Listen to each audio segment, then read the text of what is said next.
नमस्कार everyone, Leon Homes private limited property channel को आपण स्वागत। आज आम चलतु एनएच रु 1 किलोमीटर डिस्टेंस बड़ रघुनाथपुर मौजारे गोटे घर बारी प्लॉट विजिट करी आसिबा। नमस्कार। भुवनेश्वर खोर्धा नेशनल हाईवे रे गोहिरिया छक एंड से गोहिरिया छक रे थिबा अंडरपास रे आमे जाउचंती टुवर्ड्स गीता इंजीनियरिंग कॉलेज बा मदनपुर आड़ को। आपण माने निश्चिंत भाव में गोहिरिया छक गीता इंजीनियरिंग कॉलेज ए सब एरिया आगु विजिट कर सारी आमे भी बहुत थर आमर वीडियो रे आपण मानकु ए पट एरिया रे वीडियो देखैचो।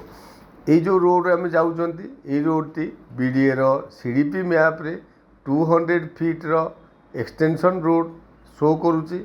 एनिवे ये रोड को बेस करिकी आगरे Infocity to Bagchi hospital cultural university and Gita engineering college भली बहुत बड़ बड़ इंस्टीट्यूशन आपण मैंने देखा पाइबे। एठी लेफ्ट को जदि आम टर्न करुँच ताहले Infocity to Bagchi hospital RBI आड़ को रास्ता अच्छी। स्ट्रेट आगु को जदि जीवा ताहले छताबड़ छक बा कल्चरल यूनिवर्सिटी आड़ को रास्ता अच्छी। यही रोड रो जदि पुराना एंड भल लैंडमार्क विषय डिस्कसन करा जाए ताहले गीता इंजीनियरिंग कॉलेज बा गांधी इंजीनियरिंग कॉलेज सबुठु पुराना।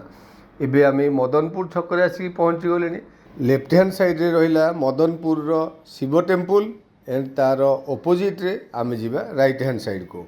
राइट हैंड साइड को टर्न करके जीवा आमर सेलेबल प्लॉट आड़ को। नेशनल हाईवे रु आम प्लॉट रो distance 1300 metres it means 1.3 kilometre.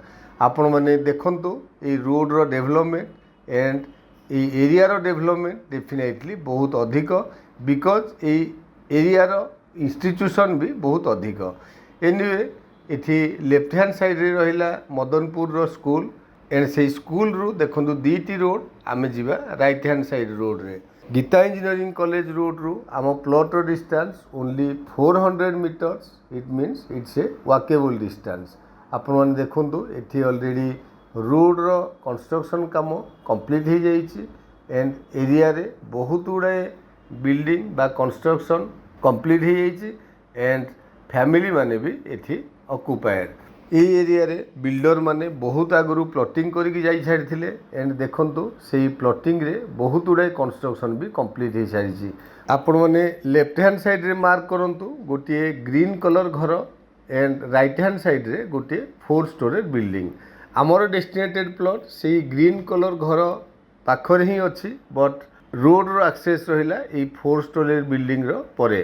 से 4 स्टोरेज बिल्डिंग क्रॉस करी आमे अगेन लेफ्ट को टर्न करिवा एंड दीटी प्लॉट परे रोड टी जेहेतु लेफ्ट को टर्न करिछि बा से ग्रीन घर साइड रे ही रोड टा लेफ्ट को जाइछि आमे अगेन लेफ्ट को टर्न करिवा एंड लेफ्ट को टर्न कला परे से ग्रीन कलर बिल्डिंग तापर गोटे प्लॉट छाड़ी सेकेंड प्लॉट आमर सेलेबल प्लॉट। आगु आपण मानकु कहि सारी नेशनल हाईवे रु only 1300 metre Gita engineering college रु ओनली 400 मीटर पेरिफेरियल डेवलपमेंट आपण मैंने देखुंत बहुत गुड़ाए construction work already nearby हो सारी एंड प्लॉट टी नेले आम इमिडिएटली कंस्ट्रक्शन कर रही पारा भाया प्लॉट।